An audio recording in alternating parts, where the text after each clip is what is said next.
Se não bastassem os riscos que hoje assombram os mercados, agora temos um novo elemento de preocupação: o surgimento de rachaduras no sistema financeiro dos Estados Unidos. Os agentes reguladores do Fed e funcionários da FDIC, uma espécie de FGC lá nos Estados Unidos, trabalharam muito nos últimos dias após o Silicon Valley Bank, SVB, anunciar um prejuízo bilionário, algo em torno de 2 bilhões de dólares no quarto trimestre do ano passado. Aparentemente, 2 bilhões de dólares não é muita coisa, só que isso representa 17% do patrimônio líquido da instituição. Eles até tentaram levantar capital, algo em torno de 2,2 bi, para continuarem no mercado, sobreviverem, mas isso não aconteceu.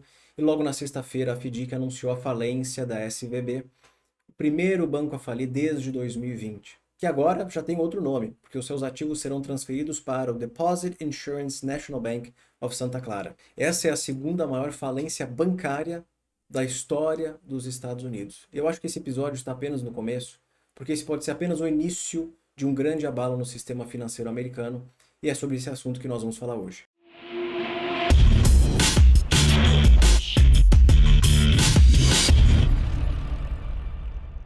Antes de começarmos, como sempre, eu peço para vocês deixarem um like nesse vídeo. Mais pessoas conseguem assistir esse conteúdo informativo quando vocês fazem isso. Não se esqueçam de se inscrever no canal, compartilhar esse vídeo com seus amigos e ativar o sininho de notificações, assim ninguém fica por fora do que está acontecendo. Como nós temos muito assunto para falar, isso aqui é muito grande, eu tenho vários dados para expor aqui para vocês, eu decidi dividir o vídeo em duas partes. Essa primeira nós vamos falar sobre o que aconteceu com o Silicon Valley Bank, depois quais foram os erros, ou melhor, os vários erros cometidos pelo banco nesses últimos anos. Se a FDIC socorreu o banco em tempo recorde, eu não lembro de ver um banco ser socorrido em menos de 48 horas. Será que não existe o risco de contágio em outras instituições, em outros bancos? E por fim, dados da FDIC que mostram os prejuízos não realizados dentro dos balanços dos bancos nos Estados Unidos, que foi o dado que me fez pesquisar mais sobre esse assunto, porque ele é assustador. Na parte 2, eu abordarei assuntos mais relacionados ao mercado financeiro e investimentos.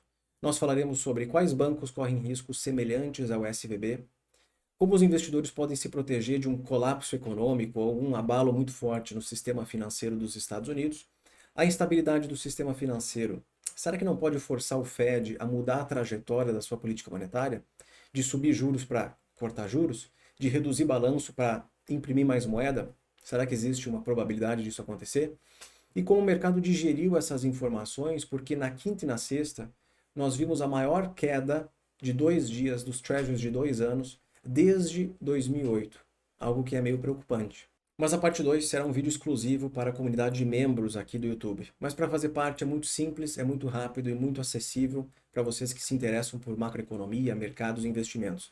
Basta escanear esse QR Code que está na tela ou clicar no botão aqui embaixo que está escrito Seja Membro. Você coloca suas informações pessoais e em questão de minutos já está lá dentro uma série de vídeos sobre investimentos e mercados que eu tenho certeza que vocês vão gostar. Depois de um ano de muito nervosismo nos mercados, nós vimos ações, títulos, criptos, até imóveis nos Estados Unidos registrarem desvalorizações que chegam na casa de trilhões de dólares.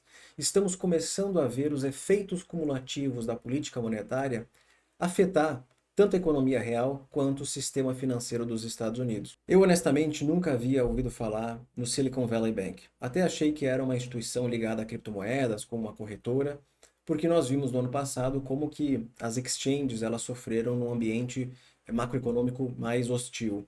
Só que o SVB não tem nada a ver com criptos. Na verdade é um banco maduro, fundado em 1983, que cometeu uma série de erros, de equívocos bizarros para uma instituição que tem mais de 200 bilhões de dólares em ativos. Então vamos entender exatamente o que aconteceu. O Silicon Valley Bank é o Banco do Vale do Silício. É um banco que é especializado no nicho das startups. Startups são empresas pequenas, jovens, arriscadas, que precisam de capitalização, e dado o prestígio desse banco nesse setor, ele era o queridinho das startups. Tanto é que no ano passado eles fizeram negócio com praticamente a metade de todas as startups americanas. E estiveram presentes em 44% de todos os IPOs na bolsa de empresas de tecnologia e de saúde. Claramente esse é um banco nichado, é um banco especializado em companhias ligadas à tecnologia, saúde, startups, empresas arriscadas. E foram as companhias que mais foram afetadas pela política monetária contracionista do Fed. a taxa de juro começou a subir, se distanciou de zero para controlar a inflação, e esse foi o setor que mais sofreu até então. Mas ao contrário do que vocês devem estar pensando, não foi a desvalorização dessas empresas na bolsa que fez o Silicon Valley Bank quebrar. Na verdade, o problema pode ser explicado com um conceito muito fácil, muito introdutório, muito básico de renda fixa. Só para vocês entenderem o contexto, desde o início da pandemia, os bancos receberam trilhões de dólares de depósitos dos seus clientes após tanto o Fed quanto o governo dos Estados Unidos injetarem liquidez para estimular a economia. O Fed imprimia moeda, o governo gastava. Tanto é que o governo na época gastou 5 vezes o PIB do Brasil para estimular a demanda agregada norte-americana. Esse é um dado que eu nunca esqueci e que é impressionante o que nós vivemos alguns anos atrás. Tanto é que o balanço da SVB cresceu uns 250% entre 2019 e 2022.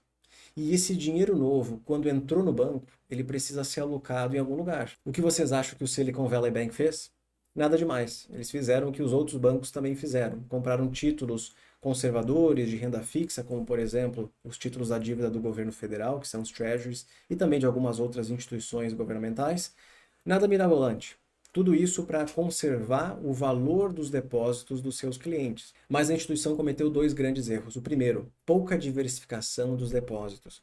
Grande parte dos depósitos que ela recebeu vem de empresas, vem de corporações.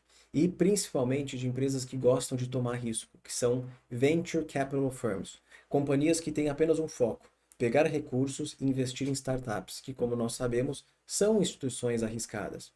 Então, menos de 10% dos depósitos vem do varejo, vem de pessoas, de famílias. Grande parte é concentrado em depósitos corporativos. Criou-se uma forte dependência num tipo de cliente que é muito arriscado. Então, a empresa recebia depósitos de empresas que, em qualquer mudança macroeconômica, ligam para o banco e dizem, olha, eu preciso da minha grana de volta.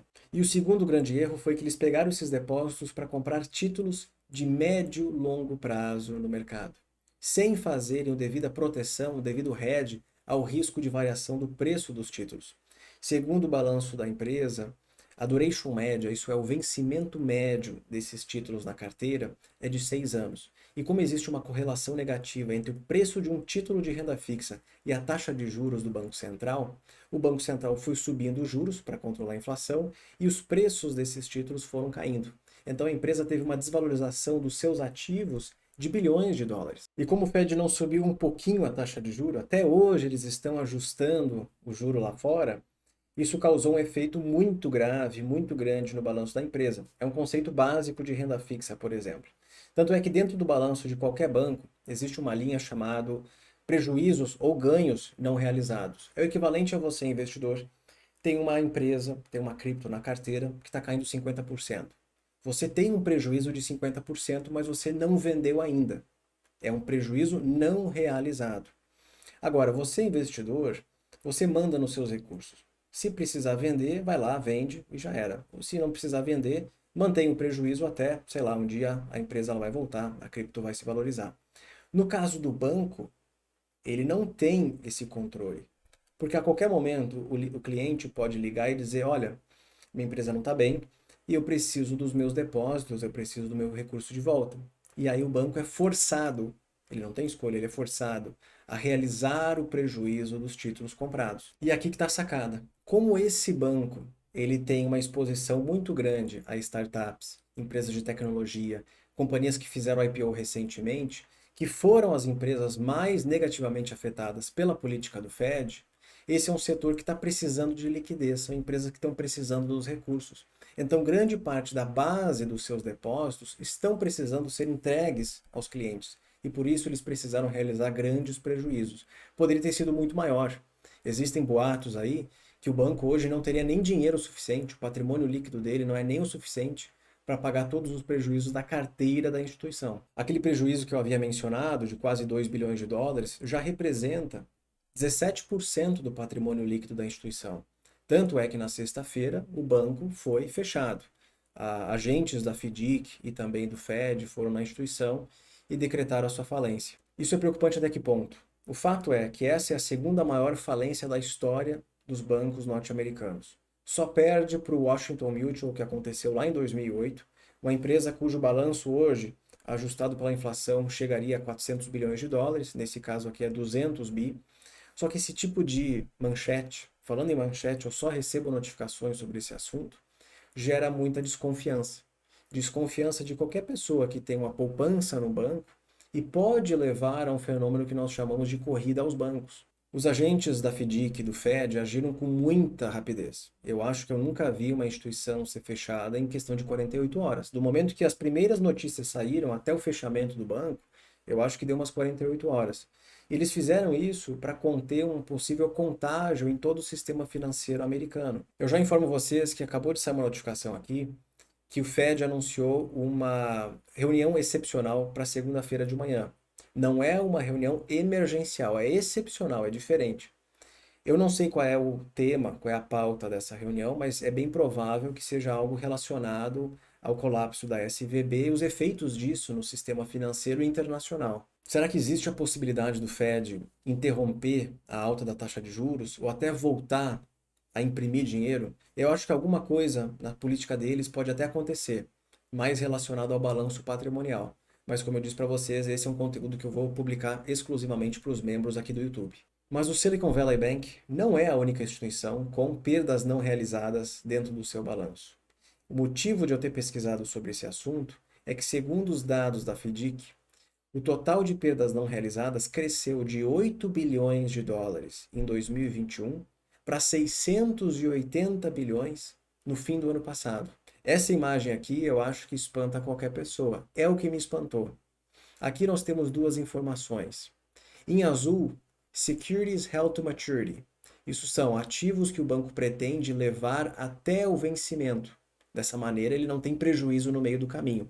E o segundo, em bege, são Securities Available for Sale. São ativos que o banco tem disponível para venda. Só que tem dois detalhes aqui.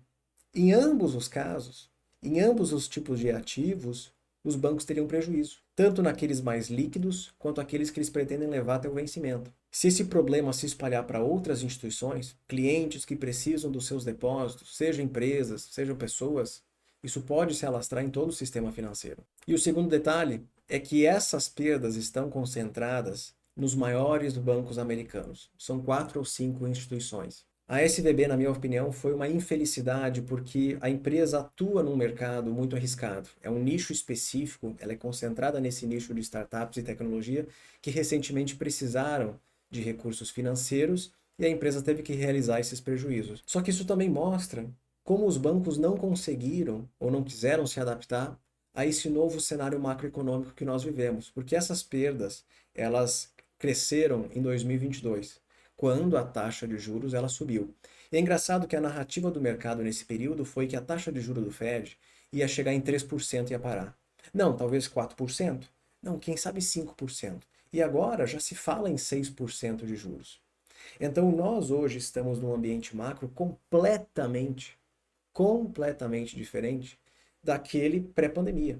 Inflação baixa, alto crescimento, taxas de juros próximas de zero, em alguns casos negativa. Isso ficou para trás. E essas instituições, ao receberem esses trilhões de dólares em depósitos, acharam que o máximo a se fazer era comprar títulos e esperar, né? E viver ali num bull market que ia acontecer por muito tempo.